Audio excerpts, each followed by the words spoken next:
How's it going, people? Welcome to the channel. Right, let's get into it.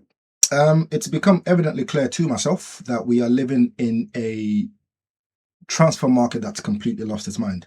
A market where clubs are pretty much throwing 9 figures plus at potential players who haven't proved anything yet. I know the game has lost its mind, but the usual suspects. City started it, Chelsea joined in, and the cockroach said, "Hold my beer." You see these three, right? They done messed up the whole show for everybody, and somehow we're all supposed to just sit here and accept this as the new normal. Have you lost your minds? Like, how is it that clubs are getting their pants pulled down and spanked in football terms? Meanwhile, Arsenal, my club, the Arsenal, have just signed Bruno Guimaraes for £75 million cash. No add-ons. Explain that to me. But you know what? It's good to know that there is still a big club in this country that has just as much money as they do sense. Because clearly none of our freaking rivals have a Scooby going up and up there if they're moving the way they are in the transfer market. But hey, I digress. But before I get into how we have managed to rob the whole market, do me a favor, hit the like, subscribe, and drop your thoughts in the comments. And I'm trying to get this channel up from 1 subscriber to 2 subscribers, so every little helps. So hit the button, help me out. Now let's talk about Bruno G, Bruno the General, and what he brings to the Arsenal. Now we all know he isn't just a good footballer, in my opinion. This man is one of the most complete Premier League midfield players, point blank, period. He is technically sound. His ball possession is elite. He is press resistant, and he ranks highly in forward and line breaking passes, which I think will complement the way Arsenal like to do their build up play and stuff. So that's good. And he is an aggressive brother. The man is aggressive. I would know because I remember, was it 2 or 3 seasons ago? Jorginho on the ball, and this man came out of nowhere and elbowed him on his head top. So yeah, bring him over. He can bring that aggression and do some damage to our enemies. I wouldn't call them rivals. I call them enemies and all that stuff. But hey, other than that, he creates his chances. He creates chances. He was Newcastle's top goal scorer in the Premier League last season. I don't know how a midfielder is the top scorer of a club, but he was theirs last season. And it's not surprising because the guy's a baller.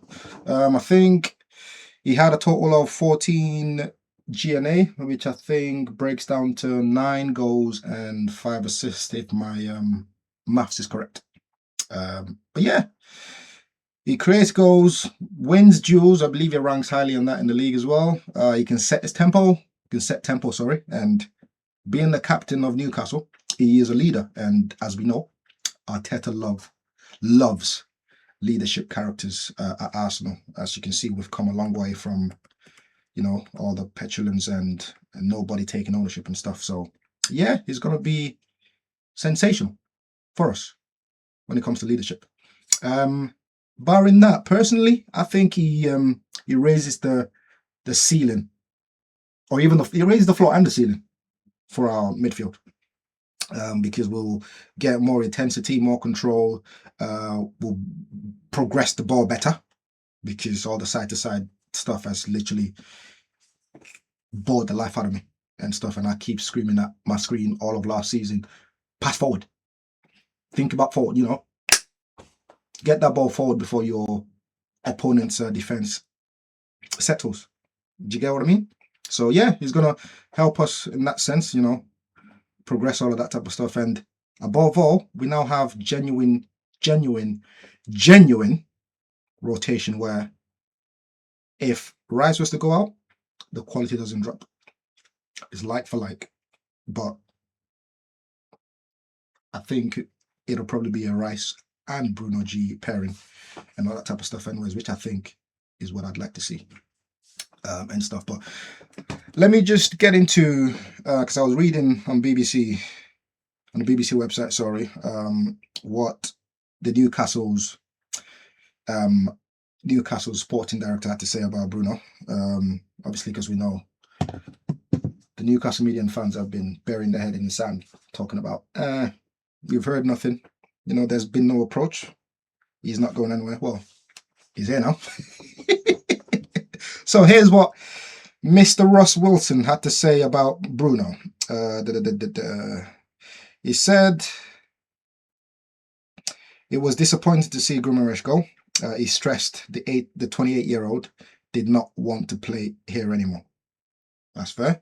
What we had to weigh up was very respectful from Bruno with his behavior towards us, very emotional as well.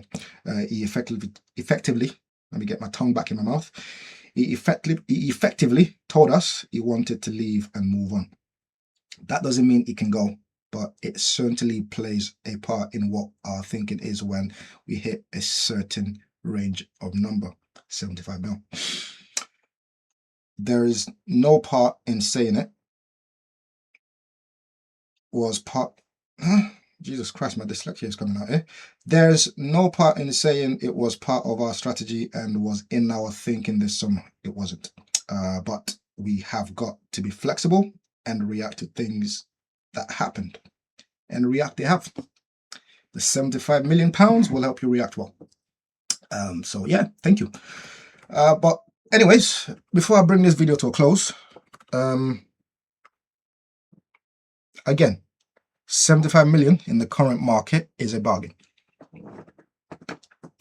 Yes, in my personal opinion, it is about £15 million over what he's worth. But unfortunately, the three donkeys that are listed at the start of this video, have messed it up for everybody. So we had to pay more than we were willing to pay, but it is what the value is in this current market, which is absolute stupidity. But we move. But yeah, lastly, before I wrap this video, right, I just have a couple of questions. Well, not even a couple of questions. Like, I was going to cook some of you Geordie fans and your media, but I'm not going to cook too much. I just have a question. Remember the chant? The one about Bruno choosing Newcastle United over Arsenal? It's funny how football works, isn't it? It's funny how football works, because the player you all sang about choosing Newcastle has now chosen Arsenal over Newcastle. Life comes at you fast, don't it?